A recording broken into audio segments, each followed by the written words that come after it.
Hello, nerds. I'm a nerd. This is a Grendizer from.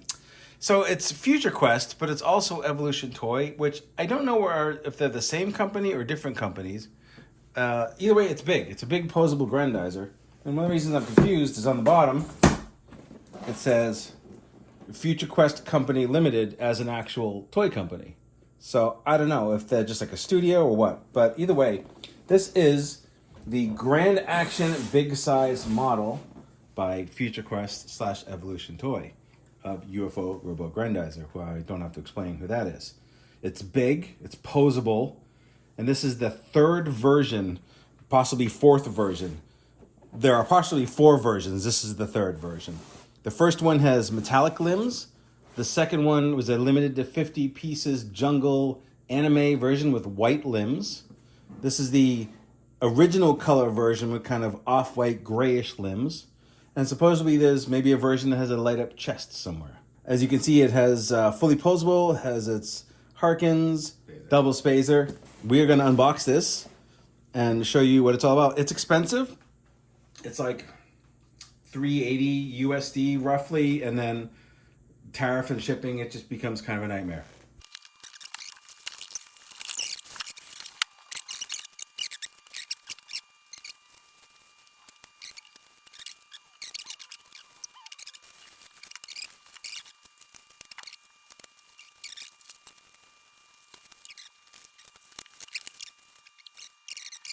All right, here it is unboxed, and it is big. How big is it? Well, here is the gold rake from the Shogun Warriors line, and as you can see, it's a little bigger, by what, 4 inches maybe, I'd say roughly. But it's still pretty big, and we are at an angle here, so I guess if you want to look like that's more accurate maybe for height. He is big, very posable, decent quality, mostly plastic, but I feel like there's metal inside a lot of it to give it a heft. There is metal on the bottom of the feet. He's weighted towards the bottom a little bit, but it's just pretty nicely balanced, I would say. A lot of good joint work. Let's go through some of the joints here so you can kind of see what he does. We have these swivel shoulders, so nice and buttery smooth, and then the arms click out, and then you can move these out a little bit so you have your bendy elbow, and they also will swivel. You have double chest joints, so you have one that comes up from above the joint and then one below the joint. Gives you a little more of a range of motion, but it all feels kind of imprecise and wobbly when you do that. So it's much more sturdy, just like as it is. You have we'll get to these leg joints in a minute, but you have the collapsing panels on the back with a nice click, and then for the feet, you can pull them out a little bit, and they're basically ball joints there. But the legs are weird. Check this shit out. What? And the reason why they do that is they want you to get a nice kind of forward bend on the legs, but it's too much. You don't need to see that much of the leg. It just looks weird.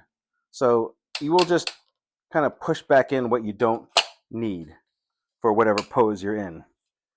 But it does give you, really good range of motion. It kind of looks weird. I don't know what we're going for here. And the box art has some, awesome looking poses where he's, got his leg up like that, and it will give you that range of motion. It's not natural, and it only looks right from a certain pose, I guess. And this whole, it's look metal, but it's plastic. It's really weird, and almost a little too tight for my own liking. So in the head, the face mask does open, and there is a little Duke Fleed in the cockpit which is removable.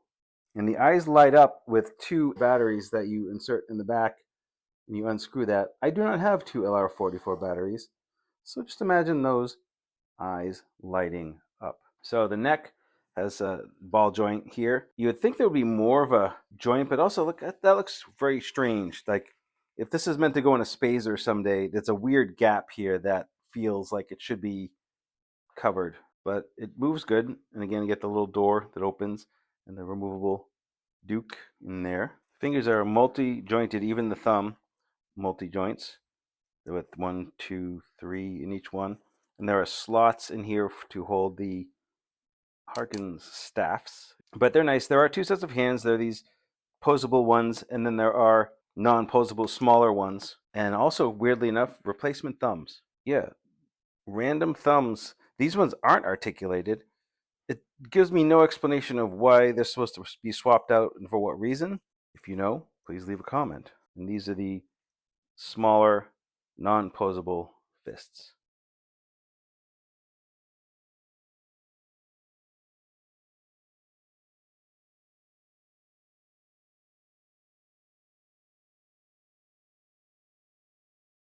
Another nice detail that you'll see is that there are covers to all the screw holes all along, and they're mostly on the back, but you can see, you'll see them in terms of little divots, but they're way better than screw holes.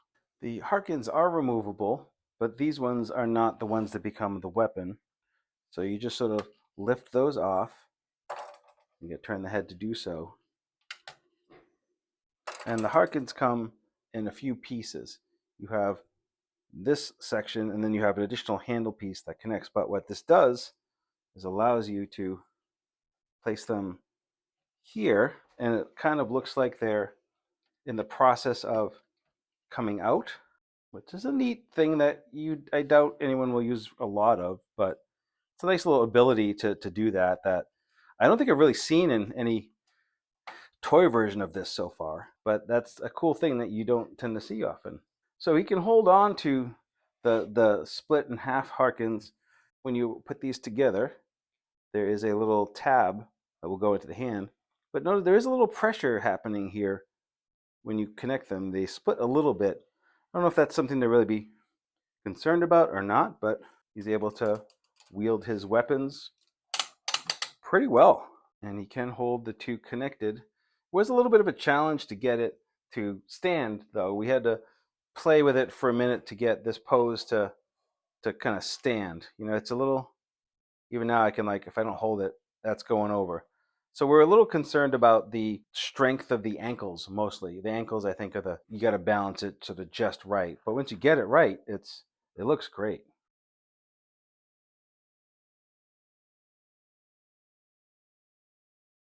So in order to do the screw crusher punch, we first need to swap out these big fists with the smaller fists. Also, that these are keyed in.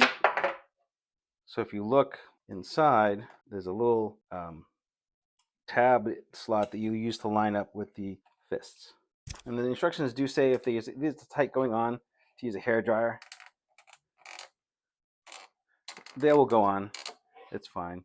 But then you just kind of glue these all over. And it's tough to kind of get them to go without them coming off its, what do you call it, its seat, its ridge. So there's also a jet blast effect. You just pull this part out. This is metal. I know this joint is metal in here, so that's cool. Cool to the touch. That's how you can tell it's metal. And there is a clear kind of PVC part with a clear peg, and it just goes into the armhole.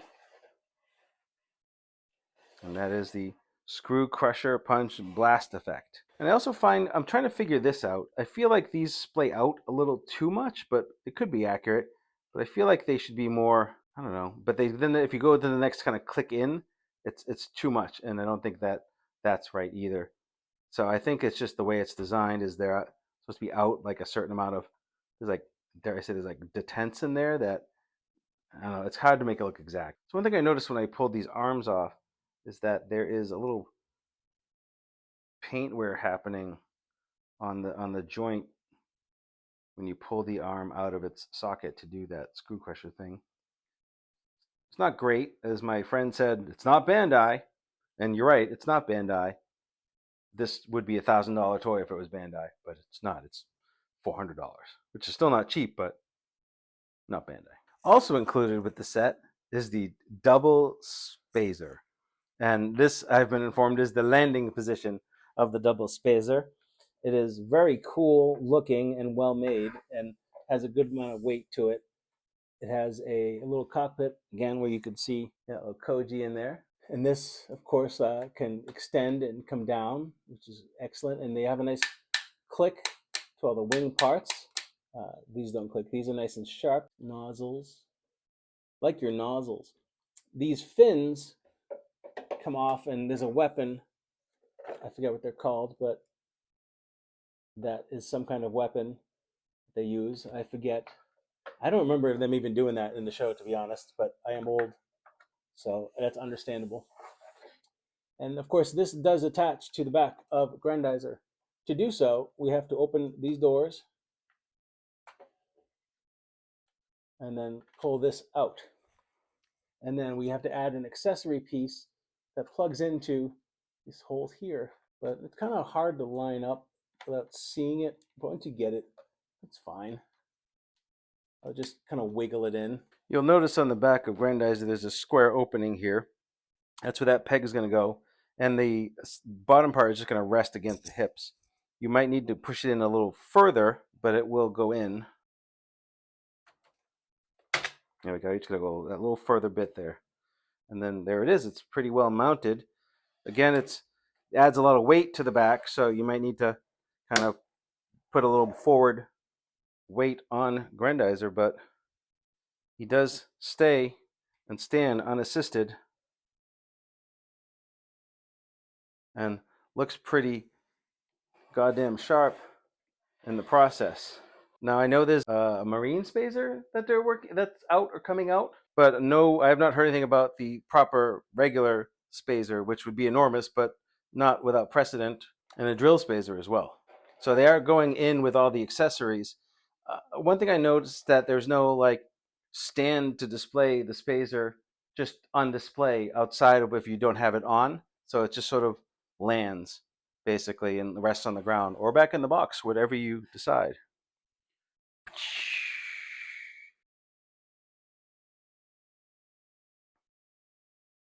Well, what can I say about this? It is impressive. It is well made. I don't see any QC issues anywhere on it. It is pretty hefty when you pick it up. It's a good mix of plastics, and the metal is mostly inside in the internal skeleton, I think, with a few key points for support. The only misgivings or questions or concerns that I have is in the ankles. Is that they don't. It would be nice if they were clicky and not ball joints. I'm a little nervous about how this will hold up over time for balancing the amount of weight that currently right now it's holding just fine. I don't love this big space on the bottom of the neck. I don't know what to do with the spare thumbs. I don't know the point of having the extra joints here because they don't add any stability and they don't really add a lot of motion, another range of motion. And I don't also like that it doesn't ship with batteries and they're a weird size that I don't have. It's almost $400 for this set.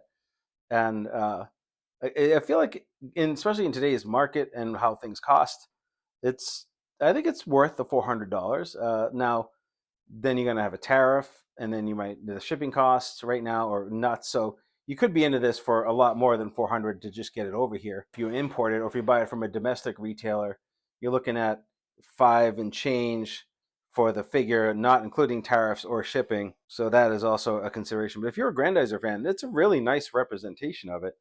I think it might also come down to what version of Grendizer you prefer. Do you want the metallic limbs, the white limbs, or the gray limbs? I hope it's not the white limbs because there's only 50 of those made, and that will be rather hard and expensive to track down, I guess. I think it's pretty cool. And like, I am not the world's biggest Grendizer fan, but if they made a Raideen in this size and format, I would absolutely jump on it. But like, I've got enough Grendizers, I've got enough Bazingas, but if they made like a robot that I was way more into, I would be very much all over this. This was, of course, was brought over by my friend. It's his copy that I'm reviewing. I think it's awesome, and I'm very happy for him because he is a huge Grendizer fan. So I think he's going to be happy with it. I am honored to be the first person to kind of tear this open and check it out and play with it.